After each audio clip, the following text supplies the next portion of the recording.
segundo vídeo sobre o governo FHC, segundo mandato. Esse vídeo começa diferente porque é uma continuação. Galera, primeiro mandato do FHC, tá lá no vídeo anterior, vou deixar no cardzinho se você não conhece, se você não viu esse vídeo, se você não sabe como foi esse primeiro mandato. Foi um vídeo até maior, um pouco mais longo, porque eu apresentei também o FHC. Então agora a gente não precisa de tanta cerimônia, não preciso mais te apresentar esse sujeito. Vamos falar diretamente sobre o segundo mandato dele. Então, galera, muito importante, o FHC vence novamente uma eleição, ele é o primeiro cara da história do Brasil a ser reeleito consecutivamente, ou seja, ele assume o mandato de forma consecutiva já ali a partir de 99, ele está iniciando o seu segundo mandato, e ele vai ser um cara muito importante na história do Brasil por esses 8 longos anos de governo. Beleza? Se você não conhece o canal, bem-vindo. Aqui é o Alicerce da História, eu sou o professor Fábio Ribeiro e é um prazer imenso ter você aqui. Agradecer demais a galera que tem ajudado aqui o canal com compartilhamento, trocando ideia. Um abraço especial para Gabriela Delfino. Gabi, sempre dá uma força maneira aí divulgando o canal, valeu mesmo, valeu pela força. Gente, começando aqui o governo FHC, segundo mandato, então fiquem ligados. Novamente o Marco Maciel, aquela dobradinha com o PFL dando certo. Vem forte o FHC nessa dobradinha, uma eleição que vai ser não tão fácil para o FHC como foi lá em 94, mas também vai ser uma eleição fácil. Ele ganha com 53% dos votos, o Lula corre por fora chegando a 31%, ganhou muito mais do que em relação ao que ele ganhou lá os 27% em 94, mas ainda não deu para chegar perto. O Lula que teve como companheiro de chapa o Brizola, grande Brizola, referência histórica também, muito famosa, o Lula conseguiu incorporar o Brizola na chapa, e o Ciro Gomes correu por fora mais ainda, com 10% dos votos. Como tinha gente boa no que diz respeito à capacidade de debate nessa eleição. O FHC não precisa nem apresentar, um cara que estudou fora, que deu aula fora, conhecia muito sobre política, conhece ainda porque está vivo. Ciro Gomes também, difícil apresentar o Ciro Gomes, um cara que conhece muito sobre economia, conhece muito sobre política. A gente pode discordar, cara, desses 3 sujeitos e dos outros que participaram dessa eleição de 98. Mas a gente não pode descartar a capacidade de debate que foi colocada em prática ali em 98, que foi bem interessante. O Lula não é um intelectual raiz, não tem a bagagem no que diz respeito ao ensino formal que o FHC e que o Ciro tiveram, mas o Lula é um político com muita capacidade desde a década de 70, alguém conhece a realidade política como poucos, o Lula, então a gente tem que destacar isso também. Tinha o Enéas Carneiro, nossa, o Enéas brincou também, falou muito bem nessa campanha, o Sirquis, uma ótima figura também, mas as emissoras de TV, fundamentalmente a Rede Globo, por dizerem que não tinham condições de cumprir as regras para o debate, elas acabaram contribuindo muito pouco para que o debate ocorresse. Então o FHC, favoritíssimo, consegue ser reeleito. A gente tem um primeiro mandato, se você acompanhou o vídeo passado você viu, que é um primeiro mandato muito encaixado economicamente. A gente ainda tem um presidente que surfa numa boa popularidade, mas no segundo mandato a coisa meio que começa a virar. O segundo mandato não é um mandato legal, não é um mandato feliz para o FHC. Ele poderia parar no auge, parar ali no primeiro mandato, ele sairia muito melhor. Mas o seu segundo mandato teve uma série de problemas que eu vou mostrar para vocês e acabou prejudicando um pouquinho da sua imagem, beleza? Então vamos falar diretamente, vou chegar para o lado, tira aquele print esperto que já é praxe do canal e a gente começa a caminhar. FHC eleito, a nossa economia, ela começava já desde 94 a meio que andar encaixada, então a gente teve o Plano Real, a gente teve a eleição do FHC, o FHC se vendeu como estabilizador do Plano Real, conseguiu fazer um primeiro mandato interessante, só que as crises internacionais que o real vai acabar sofrendo vão afetar muito a nossa capacidade econômica, e algumas escolhas da equipe econômica do FHC acabam também sendo escolhas desproporcionais. Alguns especialistas vão dizer o seguinte, gente: olha, o FHC colocou ordem na casa, varreu o tapete, lavou as roupas, pintou parede, acertou a casa. Agora é hora de fazer ela crescer, agora é hora de ampliar essa casa e melhorar ela um pouco. E é na hora justamente de colocar essa casa para melhorar, de estruturar melhor essa casa que é o Brasil, o FHC não consegue. A nossa capacidade de crescimento ela acabou ficando aqui, ó, muito cortada, muito, digamos, bloqueada. Então, se a gente pegar os indicadores do primeiro mandato para o segundo mandato, a gente vai perceber claramente problemas. Exemplo, o PIB ele cai. O nosso crescimento, a nossa taxa de crescimento anual, medida pelo PIB, é uma taxa muito menor no segundo mandato. Nós temos um rendimento médio do trabalhador que cai também, e cai bastante. Se no primeiro mandato ele subiu, chegou até 11% de crescimento anual em termos gerais, agora a gente tem um crescimento negativo. Nós temos aí, na verdade, uma perda cada vez maior no rendimento desse trabalhador. Nós temos um problema também com o real, porque acabou aquela ideia que teve no primeiro mandato de uma moeda, que é a nossa moeda, o real, equiparada com uma paridade cambial com o dólar. Já agora, nesse segundo mandato, a gente vai ver o quê? A gente vai ver o real ele crescendo, ele vai terminar 2002 com 3,70 mais ou menos em relação ao dólar. É uma alta que não estava dentro do balanço do primeiro mandato. Nós temos uma questão do desemprego. O desemprego começou a assustar no primeiro mandato, ali a partir de 96. A gente começou a ver uma taxa de 4%, indo para 5% no desemprego, mas a gente está chegando no segundo mandato, essa taxa está indo a 7%. E cuidado com isso. Por quê? Porque uma taxa de desemprego ela é medida por números formais e oficiais. Não necessariamente, e quase nunca, é a realidade.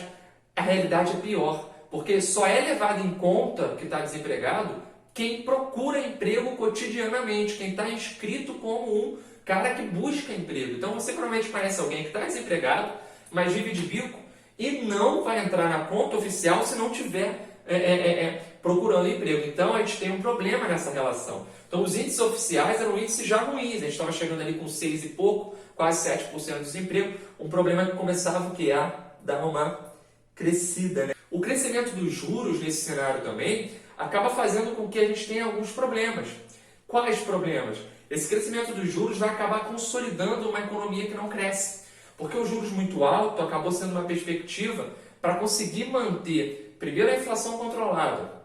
O FHC ele deixa de controlar a inflação pela paridade com o dólar, ele vai tentar controlar a inflação a partir dos juros altos, criando metas, as chamadas metas inflacionárias. Então, esse juros alto, ele agrada muito mais o investidor, ele agrada muito mais o capital estrangeiro do que propriamente a nossa perspectiva de crescimento industrial. Beleza? Então, vamos dar uma olhada geral. A crise do Plano Real é uma crise onde a nossa moeda vai se desvalorizar fortemente. É uma crise que tem ligação primeiro lá atrás no primeiro mandato com a crise do México. Depois temos uma crise da Rússia que também afeta a gente. Então essas crises afetam a gente, sem dúvida nenhuma. Tem o 11 de setembro de 2001, que são os atentados lá nos Estados Unidos, também afetam no que diz respeito à economia global e o Brasil fortemente influenciado, sem dúvida nenhuma. Mas as próprias escolhas do governo acabam sendo escolhas o quê? Um pouco desmedidas, tá bom? Essa desvalorização da moeda e o excesso de empréstimos juntos ao FMI vai acabar gerando um aspecto de forte crescimento, principalmente da nossa dívida externa. Esse crescimento, esses vários empréstimos junto ao FMI, inclusive o último empréstimo que o Brasil pegou junto ao FMI, o Lula já estava eleito e o FHC meio que faz uma permissão, pede um acordo ao Lula ali em 2002 para que o Brasil consiga pedir esse novo empréstimo que, segundo o FHC, a transição foi muito legal. Talvez tenha sido uma das transições mais pacíficas e mais bonitas na história do Brasil, do FHC para o Lula. Inimigos, rivais, adversários, né, na política, mas que o FHC criou um gabinete de transição, uma espécie de gabinete de transição, onde ele conseguiu fazer uma transição bacana e bem pacífica para o Lula. Foi interessante isso. Então a gente tem agora uma estrutura econômica que começa a ter problemas. E ao ter problemas, o povo mais pobre começa a sentir um impacto um pouco mais pesado desses aspectos econômicos. Beleza? Show de bola? Não podemos esquecer que o PSDB, que é o partido do FHC, tinha uma ligação com o PFL natural, mas também tinha buscado uma aproximação para essa nova candidatura, para esse novo mandato, com o PMDB e com o PPB. PPB é o Partido Progressista Brasileiro, que depois virou o PP, ou seja, esses 4 partidos base são da base aliada do FHC, beleza? Então vem pra cá. O que é a ALCA, a Área de Livre Comércio das Américas? É um sonho norte-americano de muito tempo. O George Bush pai, o pai, lá no início da década de 90, ele vai projetar a criação dessa Área de Livre Comércio das Américas, onde todos os países da América, com exceção de Cuba, estariam inseridos numa área onde existiria uma maior facilidade para a circulação de produtos, de mercadorias. Tá? Esse é um sonho norte-americano, e que é muito mais norte-americano do que é propriamente latino-americano, que não sai do papel. não sai do papel. O FHC tem uma proximidade muito bacana com os Estados Unidos, é uma proximidade muito grande com os Estados Unidos, inclusive em relação a empréstimos, a visitas. Inclusive, o FHC adorava visitar e viajar para tudo quanto é canto. A galera começava a brincar com ele, chamava Fernando Henrique, Viajando Henrique Cardoso, né? Viajava demais. Entre esses acordos que foram feitos para a criação de uma possível área de livre comércio, estava estabelecida a livre circulação de produtos, tarifas menores para entrada e saída de produtos, mas não se encaixava a livre entrada e saída de pessoas. Então, não fazia muito sentido você ter uma livre comercialização de produtos e ainda você ter uma forte restrição em relação à entrada de pessoas. Por exemplo, os norte-americanos não abriam mão, e até hoje tem uma dificuldade muito grande em abrir mão do visto. A relação de entrada lá é uma relação muito dificultosa, muito difícil, né? É uma relação muito problemática. Então, a ALCA ela acaba não saindo do papel por muitos problemas. Em si, parte também da galera nos Estados Unidos não concordava muito, porque eles achavam que essa abertura econômica poderia depois se desenhar numa abertura para a entrada de pessoas também. Então, a ALCA ela não sai do papel, tá? Show? Beleza? Na saúde, no social e na cultura, são aspectos importantes do governo FHC nesse cenário. Então, vamos conseguir aqui desvendar. Combate à AIDS. Gente, fundamental esse momento. Porque o Brasil cria um programa de combate à AIDS que é referência mundial. Uma das maiores referências mundiais no combate à AIDS surgiu no governo FHC. Primeiro começou com uma conscientização muito grande da população, práticas de prevenção. Conscientização, gente, por quê? A gente está falando de 20 anos atrás. Com certeza ninguém pensa mais isso, né?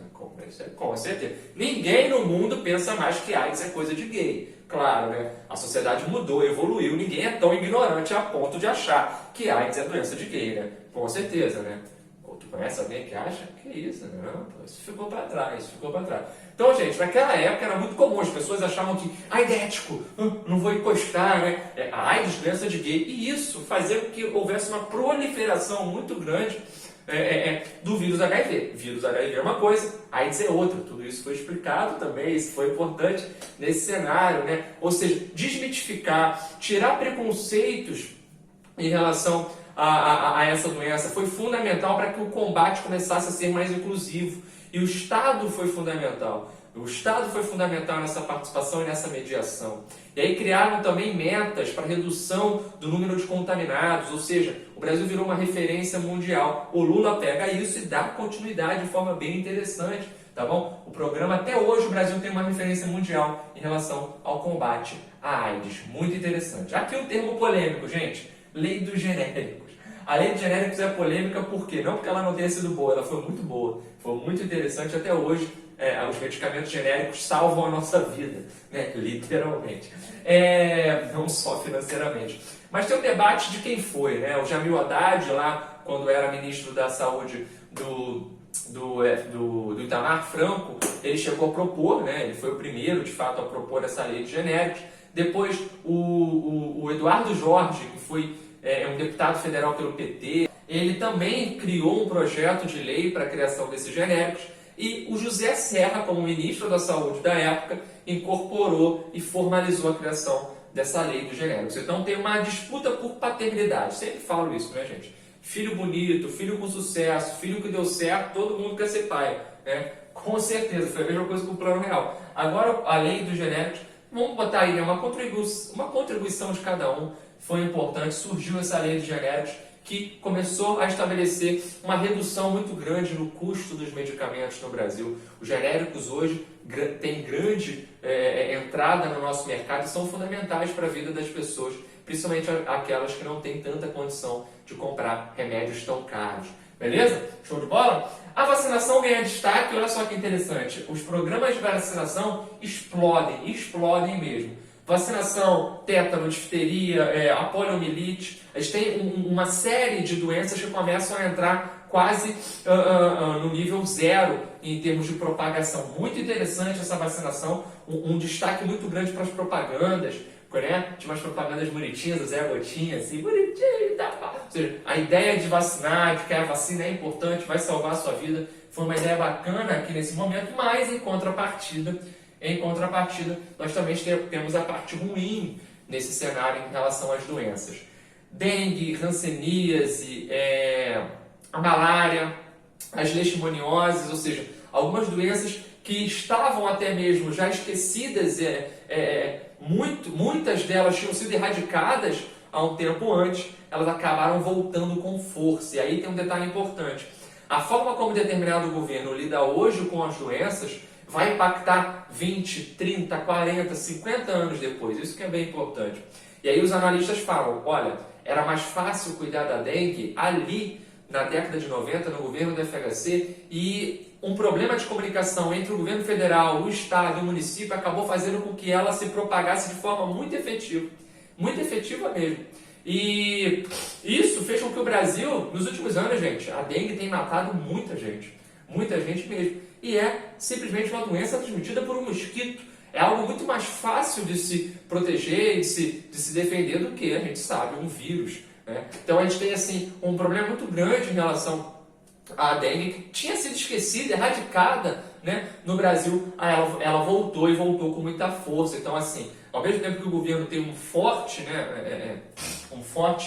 destaque no que diz respeito à vacinação, à melhoria das condições de saúde de algumas pessoas, ele também acaba deixando falhas nesse sentido. Um detalhe interessante e engraçado também, e bem bacana, que é a proibição de comerciais de cigarros. A gente hoje não vê, talvez não seja a sua realidade na época da sua infância. A minha infância foi vendo comercial de cigarro. Pô, um negócio que o cara subia a montanha, escalava a montanha, chegava no alto da montanha e puxava o cigarro.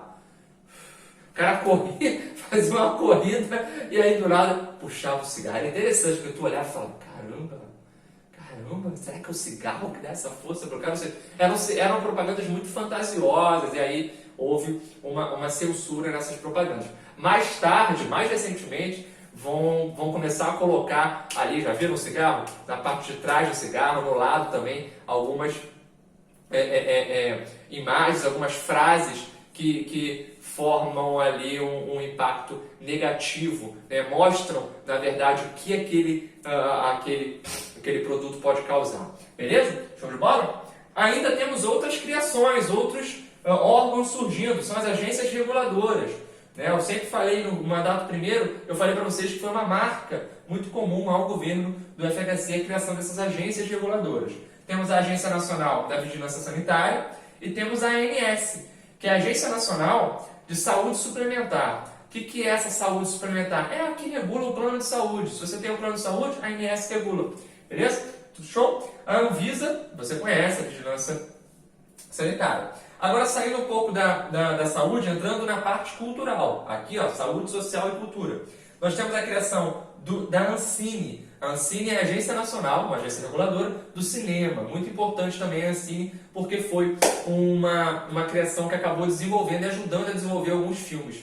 Embora o traço cultural fosse um traço muito mais de, digamos, não investimento público, mas investimento privado, através do fortalecimento da Lei Rouanet e da Lei do Audiovisual. Não sei se você sabe, a Lei Rouanet é polêmica, mas ela é uma lei que não é propriamente o dinheiro público investido ali. A Lei Rouanet, ela dá isenção fiscal para empresas privadas desenvolverem shows, desenvolverem filmes, peças teatrais, desenvolverem cultura no Brasil. Então o governo, a Lei Rouanet não é do FHC, ela é de 91, ela é do governo Collor, mas ela acaba sendo, digamos, incentivada mais aqui no governo FHC, e isso recebeu crítica de alguns intelectuais, de alguns especialistas, porque eles achavam que esse tipo de incentivo era um incentivo até pequeno, porque não era propriamente um incentivo estatal para o desenvolvimento de espetáculos culturais, beleza? Mas se você for pegar, olha, apesar da falta de investimento, dos problemas, o cinema brasileiro na década de 90 é brilhante mesmo. No finalzinho ali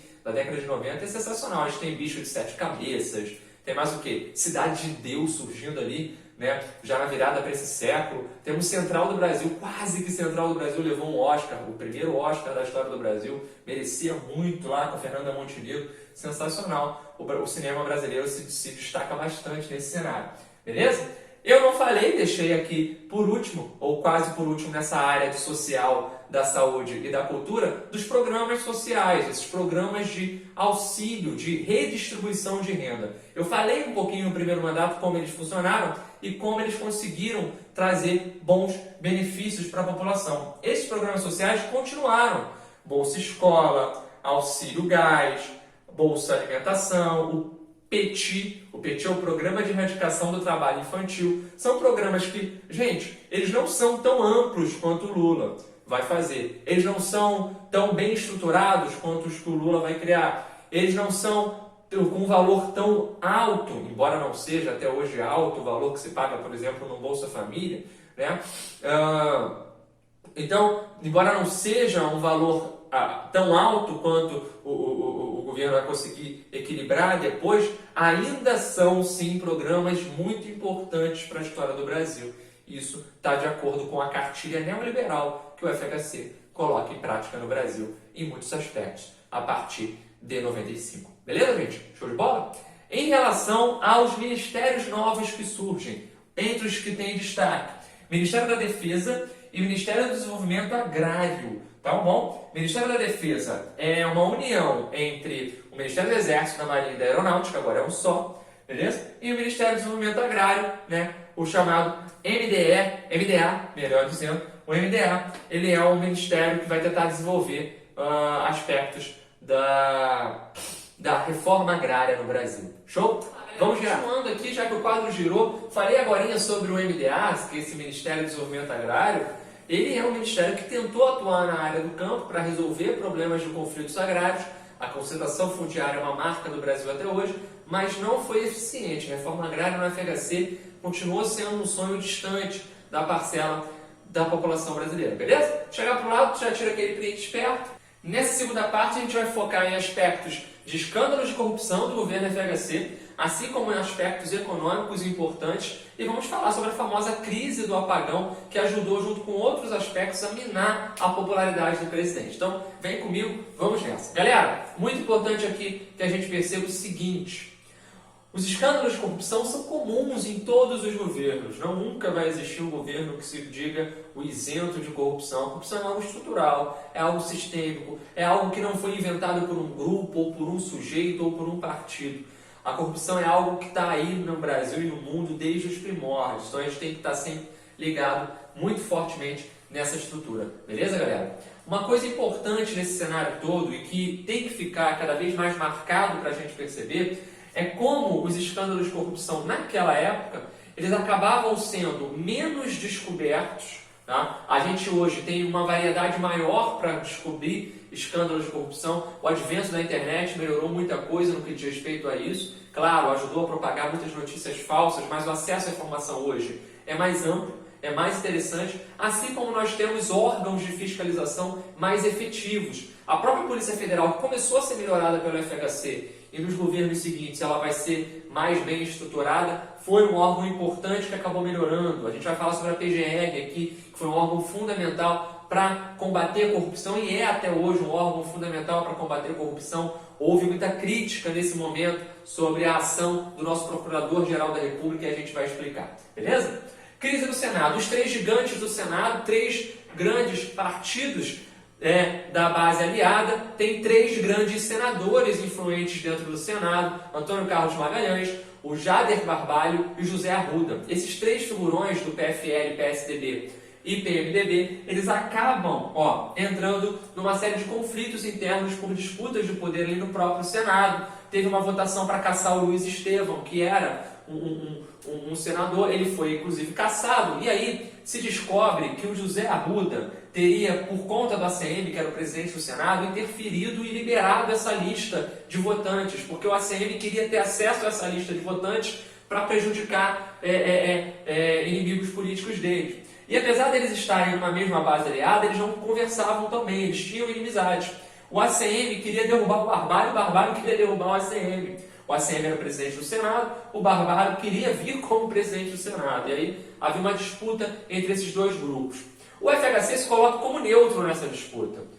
Então começam as primeiras ali notícias e denúncias de interferência numa lista privada. Cadê a lista? Você viu a lista? Que lista é essa? Você interferiu? Você mexeu para essa votação privada ser beneficiada e você ter acesso a ela e que não sei o quê?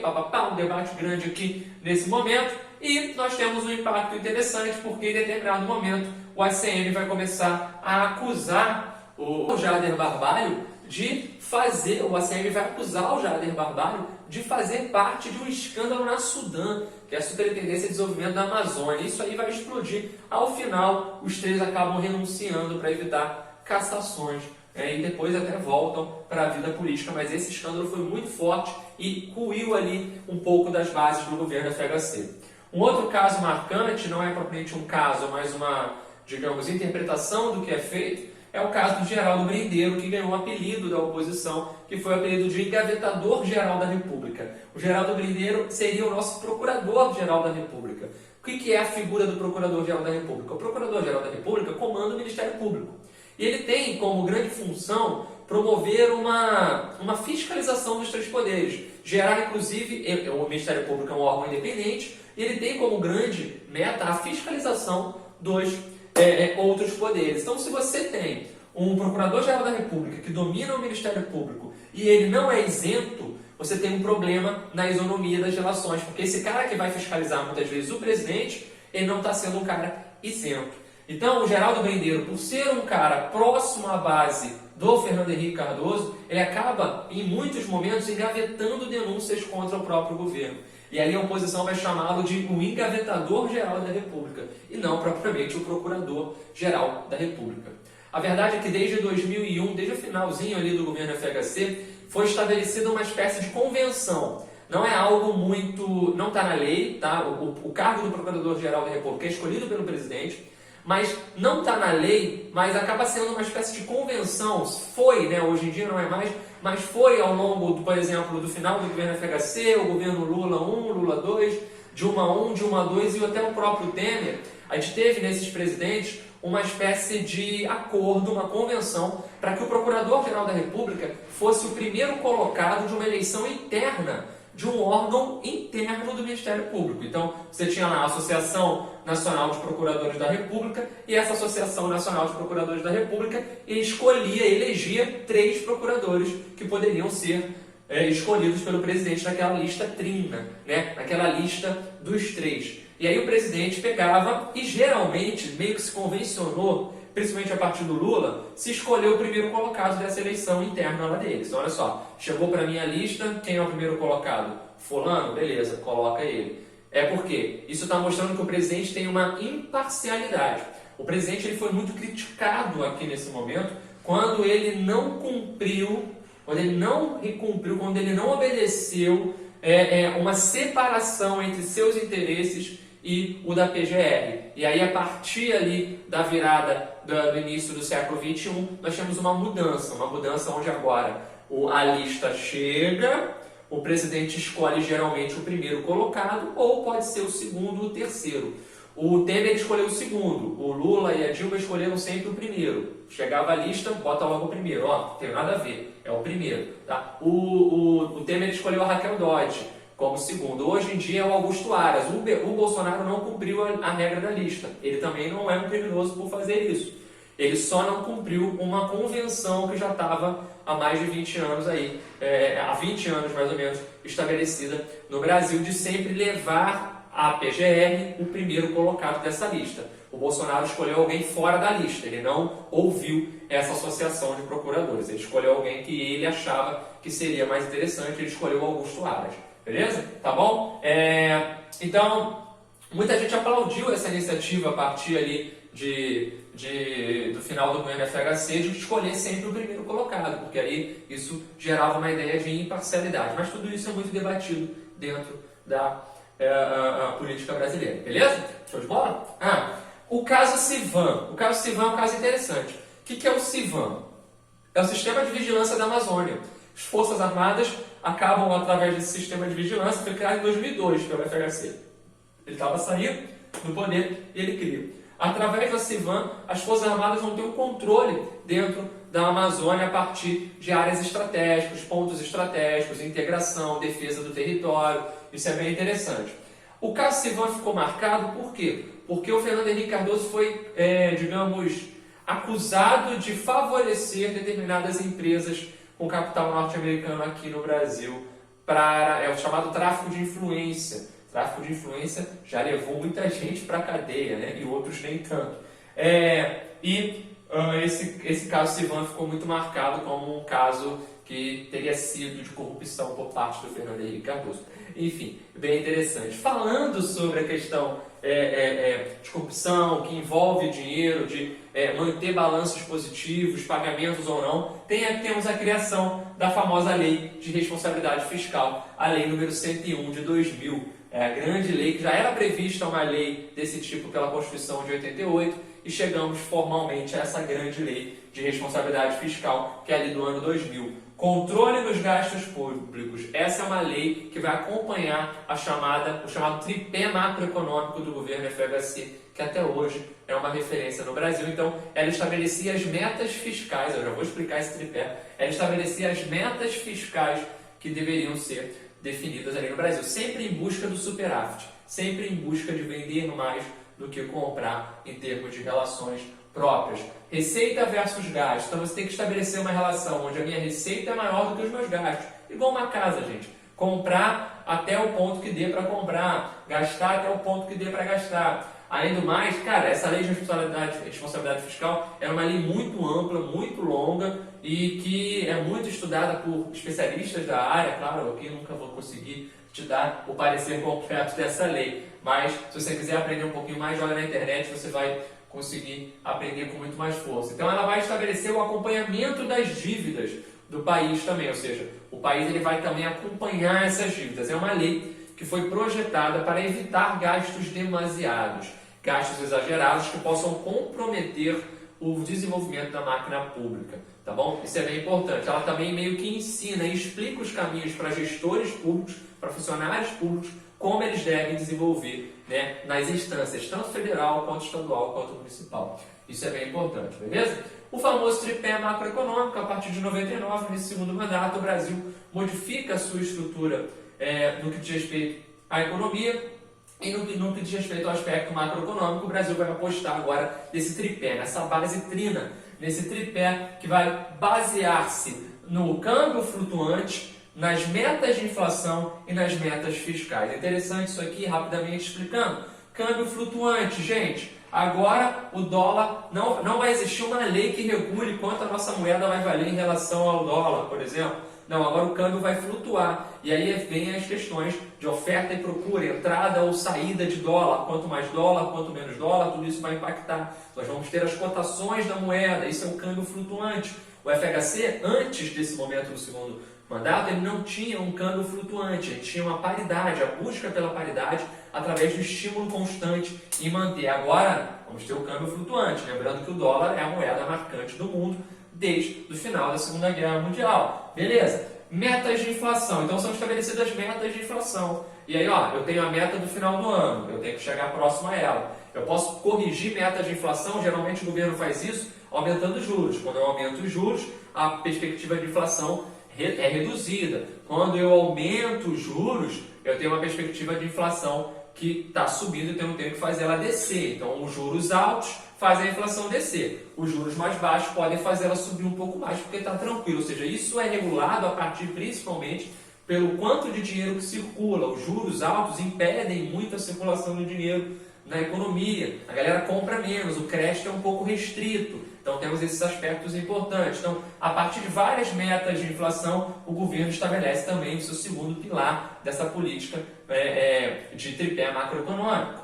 As metas fiscais, em relação aqui com a lei de responsabilidade fiscal, é a ideia de sempre manter o superávit, sempre manter um poderio maior de arrecadação, com cuidado com as nossas dívidas públicas. O Brasil, nesse contexto, está entrando num forte crescimento de dívida externa, então acaba sendo essa questão da meta fiscal uma preocupação do governo brasileiro nesse contexto, e isso é bem interessante e é bem marcante em todos os sentidos. Você, em 2018, se acompanhou a eleição, viu aqui o famoso debate sobre o tripé econômico. O nosso atual presidente foi criticado lá, a galera ficou sacaneando ele, porque ele não sabia o que era tripé macroeconômico. Como é que pode? O cara fica anos como deputado federal e não sabe por quê? Porque relatórios, por exemplo, das metas fiscais passam no Congresso e são debatidos por políticos no Legislativo. Então, é natural que um deputado, principalmente um senador, conheça sobre o tripé macroeconômico, mas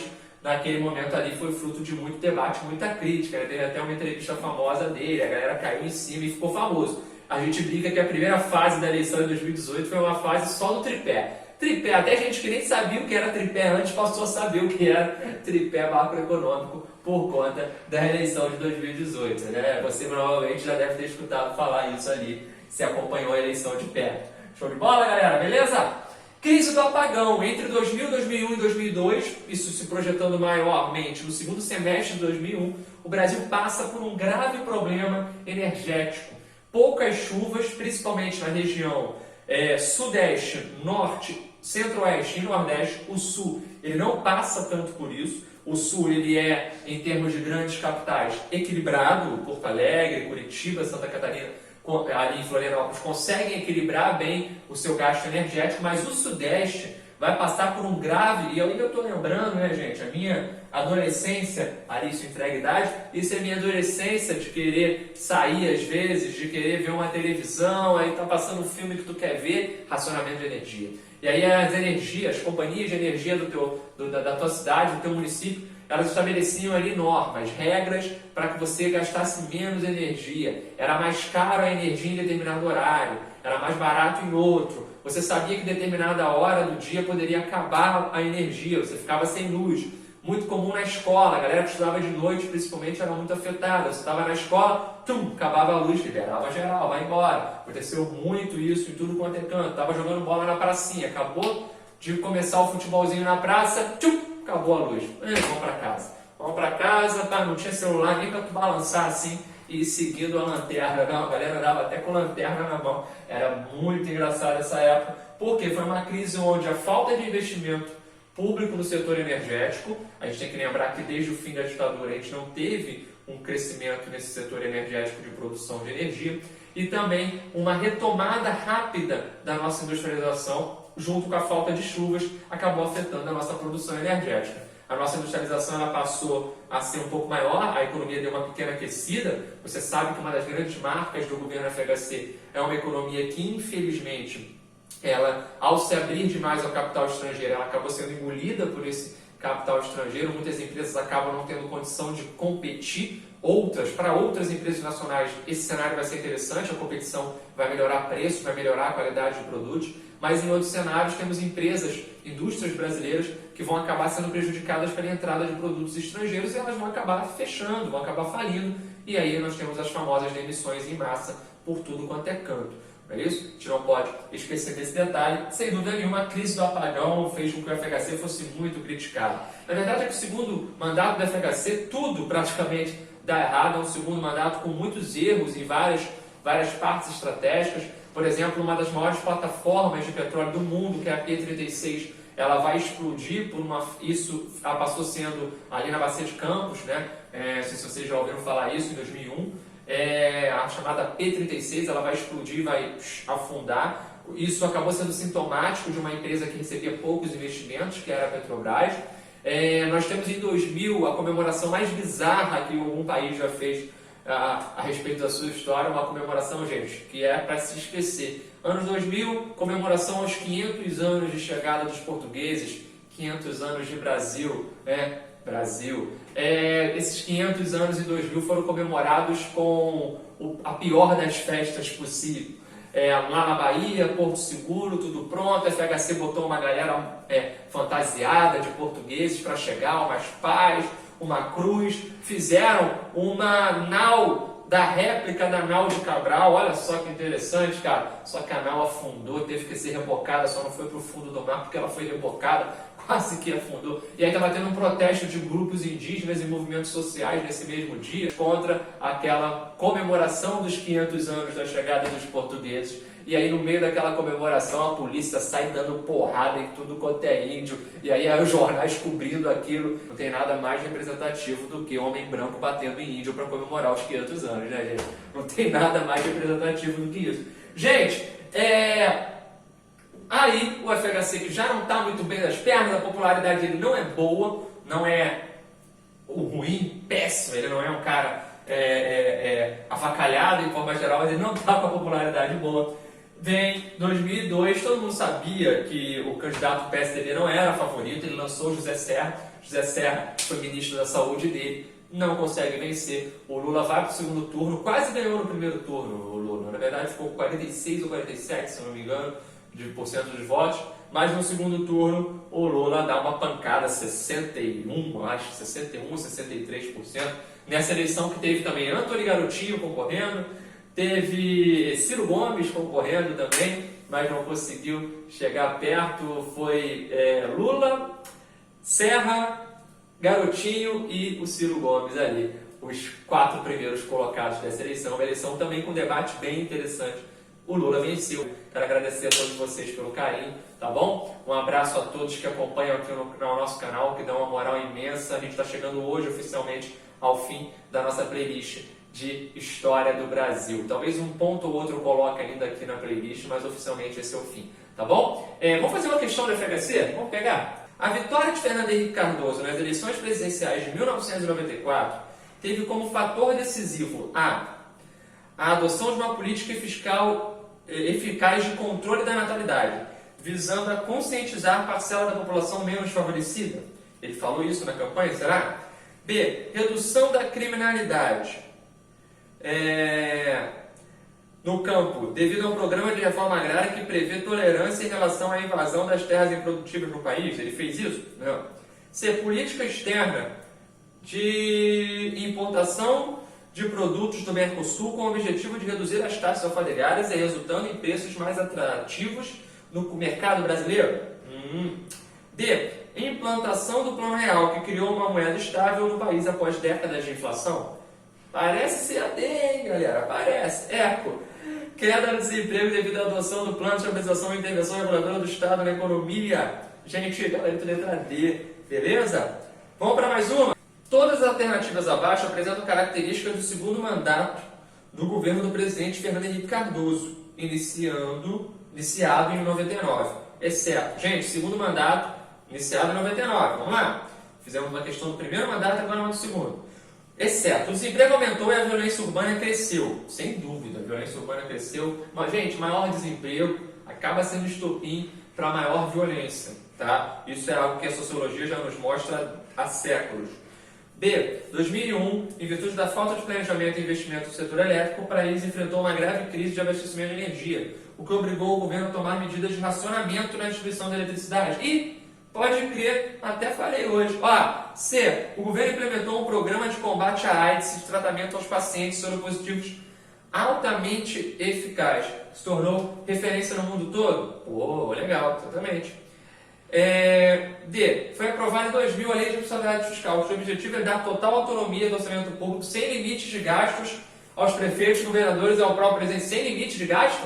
Pelo contrário, tem limite de gasto e tem grande marca. FHC terminou seu mandato com alta popularidade, tendo eleito seu sucessor, Luiz Inácio Lula da Silva. Pô, pagou, né? Ele elegeu? Não elegeu o Luiz Inácio Lula da Silva, não era seu sucessor, beleza? Então valeu, galera, obrigado pela moral de sempre, curte, compartilha e se inscreve aqui no canal. O seu apoio é muito importante para eu continuar trabalhando e desenvolvendo aqui esse projeto. Temos lives de revisão para as provas que se aproximam, vem a ESA, vem a SpaceX, vem o Colégio Naval. Depois o nosso foco vira para o vestibular e eu quero também continuar produzindo para a história geral. O problema é a falta de tempo, mas tudo isso a gente vai ter aqui no nosso canal de forma bem preenchida. Valeu? Tamo junto, gente. Tchau!